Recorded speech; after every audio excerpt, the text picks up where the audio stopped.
Hi, I'm Aaron. I'm Brenna. I'm David, and we're here to cover two mid-season TV pilots, Deception and Red Widow. First, we're going to talk about Deception. Vivian Bowers was found dead in a motel room early this morning. You think somebody in the family did it? You gotta get as close to the family as you can, as quickly as you can. Joanna? Go home, Joanna. This isn't the safe place you think it is. So Deception is a 1-hour single-camera show on NBC, and it's sort of a hybrid in its genre. It mixes police procedural with family and relationship drama, and with a whodunit murder mystery. You mean soap opera drama. Semantics. The premise of the show is that there's this cop who used to live with this wealthy family growing up, and then she moved away, and 17 years have passed, and in that time, her childhood best friend, has been murdered. Right. And the FBI bring her in to go undercover with the family and try and figure out who done it. It's a little overly complex. There's at least one new twist every 20 to 30 minutes, and sometimes they play well and sometimes they play a little soap opera-y. Now, I understand when you said it falls into soap opera. I agree. There were times where I was sitting there and going, okay, this does feel a little like a soap opera, but I felt like they quickly got out of that. They were like, okay, we're not going to get caught up in this, and we're going to get back into the police procedural and the whodunit, which really is what makes the show so interesting. And they do balance the genres pretty well. They shift between them, and you don't feel like the tone shifts wildly. I enjoyed all of that. But my problem with the show is that the premise itself is a bit shaky. In terms of what? I find it very difficult to believe that the FBI would authorize a San Francisco cop to go undercover with this incredibly powerful and wealthy family. On top of that, I find it hard to believe that this family that is scandal-ravaged and always in the tabloids would just accept this woman who's basically been a stranger for 17 years and allow them into their home. That's not even my biggest issue. My biggest issue is show sustainability. Okay. How is this show going to continue to be a show if the whole premise is about who killed Vivian Bowers? They're not going to take 3 seasons to find out who killed Vivian. And I think that all of the secondary stories that are coming about, they're so directly related to the murder itself that when we find out who murdered her, it's just going to kind of waver and not do much anymore. I think that you make a good point, but for me, there's so many deceptions that are going on, and you have to remember that we all got to see the first 3 shows in the series, and how many people die? It's not just Vivian Bowers who dies, but like someone 2 more else. People or something. Right, people are getting killed right and left, so I'm thinking there's like 10 twists, 3 deaths. Right, so I'm just thinking they're just going to kill more people, right? It's a huge cast, and pretty much everybody gives great performances. Meagan Good plays the lead, Joanna, and she is aptly named. She is very good. What's with not telling me Vivian was pregnant when she died? How'd you know about that? Answer the question. It was on a need-to-know basis. No, that's not okay. You sent me in here to do a job. From now on, I know everything that you know. We are partners, period.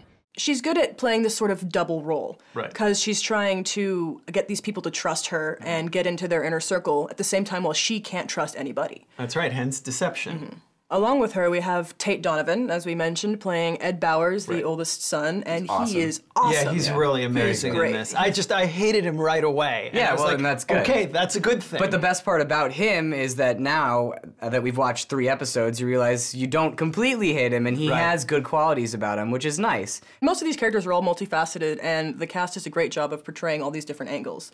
My favorite character is Katherine LaNasa, who plays Sophia, who's the matriarch of the family and the stepmother to all of the children. And she's just wonderful every time she comes on the screen, because you just don't know if she's in a good mood or if she's in a bad mood. And she can just switch on a dime between being super sweet and loving to her grandkids and the next minute. You know the price for disloyalty in this family. So you'll stand by your husband's side during this difficult time. Or we'll make sure you're found unfit to parent, and the next time you see the girls, they won't remember your name. We got to talk about Liz Heldens, who's the executive producer of the show. She has an amazing pedigree. She comes to us from Boston Public, Friday Night Lights. Her experience shows, at least for me in the show, in terms of how the characters are written, how the show is paced, and again, the balancing of what I think are wildly varying genres within the show. This is a slightly overzealous soap opera that everybody is probably gonna love. It's not my cup of tea, but it is mildly entertaining, so I'm gonna give it a stream it. A gripping, taut drama. I've seen 3 episodes, and I can't wait to watch the rest of the series. I'm gonna give it a see it. While the premise is problematic, the family intrigue is definitely worth a watch. Stream it. Well, it looks like our votes add up to 2 full tickets, which is a stream it for Deception. You guys don't know what you're talking about, but let's at least go on and talk about Red Widow. Why would I kill your husband? Because he stole from you. I can see you've got so much to hide. Everything you touch, there's no feeling. This is not my business. It is now. This show centers around Marta, played by Radha Mitchell, who comes from a family of crime. She's trying to protect her family from crime and also is dealing with the repercussions of the murder of her husband, who was involved in the drug trafficking business. This is a 1-hour, single-camera family drama on ABC. I think it's important to note that the character of Marta is trying to distance herself from her Russian mob family, and she's trying to raise her 3 kids as normally as possible in Marin County. Right. It's not the most original concept in the world, especially considering that we've seen shows like Weeds, and that has been on for a long time, and then The Mob Doctor, which didn't work. It was sort of similar in that regard. But it has very good character development, and it's very emotionally driven, and I like that a lot about this show, especially because most times you see a pilot and there's so much plot and they're just trying to cram everything in. In this pilot, there was 35 minutes of character development, and then you really found out what the show's going to be about in the last 10 or 15 minutes. I do agree with you that it doesn't cram too much into the pilot, which is, I think, a fault of a lot of pilots. So the star of the show is Radha Mitchell. We know her from Silent Hill and Pitch Black, among other things. She's doing a wonderful job here. I really feel like I can feel her emotions, all of the complex things she's dealing with, trying to help her family and trying to be strong. She's a very strong woman, and watching her try to maneuver through this drug world, and she doesn't just become, like, a really hard woman right off the bat after She doesn't become Red Widow on a turn of a dime. Yeah, no, she doesn't just... there's a lot of, as you said, character development, and it's really interesting to see her go through it. I'll let you some security in the garden. It's under the bonsai tree. You remember the one I planted for your birthday? You need to take the Karina with the kids and go.